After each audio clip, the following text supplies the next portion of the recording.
The 90s. I want to love you like gazelles and cross-color overalls. I want to love you like a new pair of Feelers and K-Swiss kicks. I want to love you like Junior Dance 1996, where you and I can rock the same outfit, airbrush t-shirt and oversized flannel. You with the aquanet hair, the fan above your forehead. Me with the Gumby flat top that lead to the side.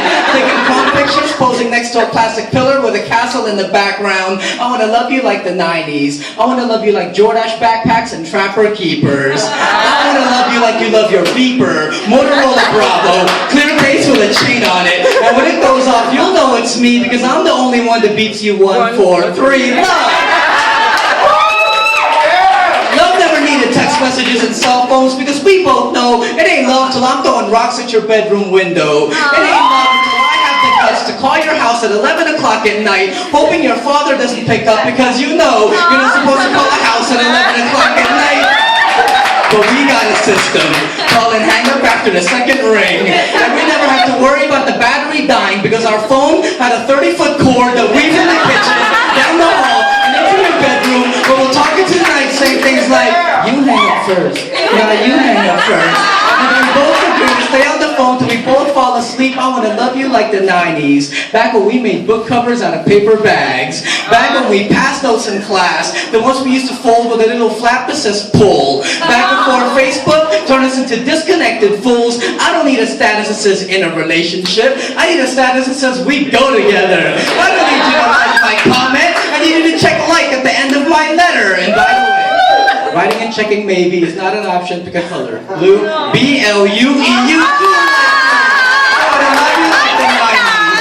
Back when love was as reliable as TGIF on Friday nights. I want to love you like that. Make you the Kelly to my Zach, the Laura to my Urkel, the Tina to my Martin, the Topanga to my Cora. Back when MTV actually played music videos. Well, my favorite one played, which at the time was Boyz II Men on Bended Knee. Across the room with a tape recorder and press it up against the television speakers. If you listen to my tapes, most of my songs have my sister's voice in the background and me going, shut up, I'm recording. I'm gonna love you like the 90s. Back before iPods made music too complicated. Love never needed 2,000 songs. It only needed 3 albums. Together Forever by Shy, Heartbreak by New Edition, and the Boomerang soundtrack. I wanna love you like a time way back when lyrics could describe exactly how I feel. I wanna love you like the 90s. Back when making a playlist meant dubbing you a mixtape. I wanna love you like cassette. The kind of love that even when it gets tangled, we just have to stick a pencil into the spool and reel it back to the normal. I wanna love you like portable Sony CD players. Even when it gets scratched, we just have to wipe it on our sleeve because love just needs a little touch to make it move. I wanna love you like Nintendo. And for the record, I know Nintendo came out in the 80s, but when you're poor, you never get to own anything the same year it comes out. Mine was hand-me-down and broken. I had to put books on top to keep the cartridge from popping up. Like love. Sometimes you see the little pressure to make it work. Love has never been anything more than a collection of memories. Has always been full of possibilities as the future that lay before us. So I want to love you like the 90s, never wanting to leave it behind, never wanting to grow up. When the snow falls in the winter, the woolly caterpillar crawls into a crevice and freezes to death. Its blood stops flowing, its lungs hardens into ice, its heart comes slowly to a halt. The heart is always the last to go. But when the snow melts in the spring, the ice thaws from its ventricles, the crystals dissolves from its lungs, and just as slowly as it died, the woolly caterpillar awakens and comes back to life. For 120 hours, we waited for my sister to wake up. My family mumbling prayers around the doctor who tells us she fell into a coma when a blood vessel hemorrhaged, and my father hasn't stopped praying since. My stepfather searching the eyes of doctors for the answers to those prayers. My siblings pushing me into the room as though I could perform a miracle. My mother making twin towers of my arms the way she crashes into them now, while I attempted to believe that my faith far exceeds science and God would awaken her somehow. Awaken, sweet sister. Tell me that my tears the size of mustard seeds will fall upon your cheek and move the mountain of swelling in your brain. Tell me that the same God who makes all things possible can still live up to his name, because right now that name belongs to your mother, who's cursing God for being too coward to make up his own mind as she stares at the medical forms granting the hospital permission to let you die. If he wants her, then take her, she says. Who am I to decide? And by her side is your fiancé, whose fists are stones he's ready to throw if the doctor mentions organ donation just one more time. But your father, he sits still praying at your bedside, wrapping rosaries around your hands and tucking prayer cards behind your neck. God will resurrect my daughter, he says. Please God, tell me she'll resurrect. How do I respond? How do I agree when the tubes of your IV intertwines around my throat, strangles my voice every time I plead? Awaken, sweet sister. Make this poem easier to write. Tonight, pull out the respirator in your throat and speak the words that will end this poem brighter than how it begun. Remove the tubes and we'll blow kisses to your veins, that you may know where the true source of your life comes from, how it comes from your heart, how in this hurricane world you broke it into tiny pieces, dropped them like care packages on our laps. You always had enough of it to give, which is why there are 200 people in the waiting room now, ready to give it back in case you needed to live. But on the 7th day, the doctor gave us the results of the last test my sister will ever take, and I swear I'm not built for earthquakes like that. My knees buckling like a bridge, my arms shaking too much to catch another one of my mother's crash landings. None of us was left standing. We were all falling through the cracks, falling until we hit the floor of her room that night. This is what rock bottom must look like. The nurse disconnecting her machines, our hands stretching to touch a part of her as we wailed, our tears dropping as fast as our heartbeat, our sanity vanishing with her breath. Faster it faded, my stepfather stroking her face. Faster it faded, my father presses her hand to his cheek. Faster it faded, we're still waiting on a miracle. Faster it faded, my face planted to my mother's belly. Mommy, this hurts. Faster it faded, and then it was finished. The monitors dropped to 0, and as her breath emptied and her heartbeat slowed, her fiancé removes the ring from her finger, ties it to his necklace, and says, how fitting. It was her heart that was the last to go. It was silent after that. Silent as my mother reaches over to close her daughter's eyes. My stepfather releases a long-awaited sigh. My sibling straightens the creases in her blanket while my father unravels the rosary from her hands, takes the prayer cards from behind her neck and slips them into his pocket, places a kiss on her forehead, her chest, and both her shoulders. Put in a good word to God for us, he says.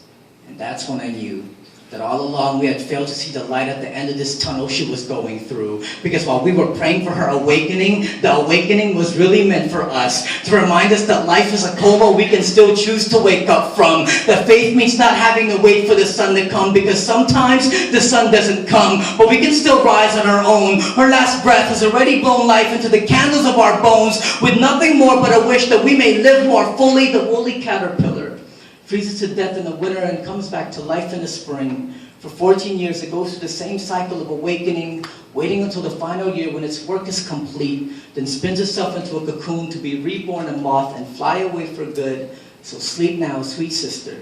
You've surrendered your life for too many winters. We'll take it from here. Sleep now wherever you wake. May you be reborn with wings on your back, flying to the sun, knowing that when our own winter ends, spring will come and we'll see each other again. But until then, yeah, put in a good word to God for us. So as if by some divine act of grace, late in the midst of my prayer, God revealed his face with an offer to recreate me according to my own design. So I said, fine. I said, I want biceps and pecs. I want to wear tight shirts that make me look like I'm smuggling ice packs in my chest. No more lanky legs or bony wrists. I want God to make me rip. Gluteus maximus, my hips. I want butt cheeks bulging out of my pants. Butt cheeks that can clench the back of my jeans and pull them down without using my hands. I want chiseled calves and thunderous thighs. I want women to upgrade their medical insurance because I can't help but snap their necks every time I walk by. Fuck the poetry hustle. I'd rather have muscle, a baritone voice and facial stubble, and I want a bigger penis. But not just a bigger than average penis. Y'all know, like the one I have now? Nah. I want one the size of a forearm with a clenched fist. The kind I have to wrap around my waist every time I piss. I'll make my living as a stripper, stage name Mr. Bangkok, mastering the art of soy sauce body shots, and I'll get laid. Not to mention get paid, because my stack of unpaid bills got me lighting candles at night. Yo, yesterday, for real, the electric company came to my house, shut my drapes, and told me I can't even have daylight. So if God wants to offer me change, I want to be butt naked on MTV Cribs in a diamond-studded tub taking a bubble bath and champagne. God obviously did not share my enthusiasm. So I said, in that case, make me immune. Invincible from a cancer that came too soon. If not that, make me fearless. Unafraid of the monthly blood test. It could take me back to where I started. If not that, make me heartless. Because compassion has only led me to the pain of remembrance for those I've ever loved and lost. We are the bearers of the cross, forced to come face to face with our faults. Weary from the weight we strap to our backs, we search for a quick fix to relieve ourselves from the ugliness that consumes us. We feel abandoned. We feel forgotten. As if we're swimming against the current of those who seem to have it all figured out, but still with hopeful voice we shout, praying to be redeemed, if only for a while. They say when life gives us 100 reasons to frown, we give life 1,000 reasons to smile, and I swear I'm counting my blessings. But how do you count your blessings when fingers always seem to fall short of expectations? We are the seekers of salvation. We are the callous knuckles pounding on heaven's door, like a tree growing on the forest floor, stretching its limbs upwards just for a piece of the sun. We are the bent knees on bedroom floors, stretching our arms to the ceiling, hoping our prayers are heard amongst the prayers of millions. And then God spoke, said I was missing the purpose, because somewhere between the thresholds of our homes and the thresholds of churches, there will be days when prayers seem to hang lifeless at the edge of our tongues. There will be days when the ugliness reveals itself as a shadow dancing on the blades of our shoulders, but beauty's in the eye of the beholder, and the only beholder is Him. This ain't about picking at the scabs of your sins. This ain't about God finding you amongst a sea of faces. This is about you finding God in the most chaotic of places. This is about dancing in the sprinklers. This is about the taste of a candy bar your mother said would ruin your meal. This is about finding ways to heal. This is about having lemons and making some motherfucking cough drops. This is about sipping wine on a mountaintop while guzzling 40s on the sidewalk curb. This is about performing in front of 3,000 or just 3 and still having the same conviction in your words. This is about junior high bike rides to your girlfriend's house. This is about turning 65 and still making out with your spouse. This is about writing poems about someone's laugh. This is about standing naked before a mirror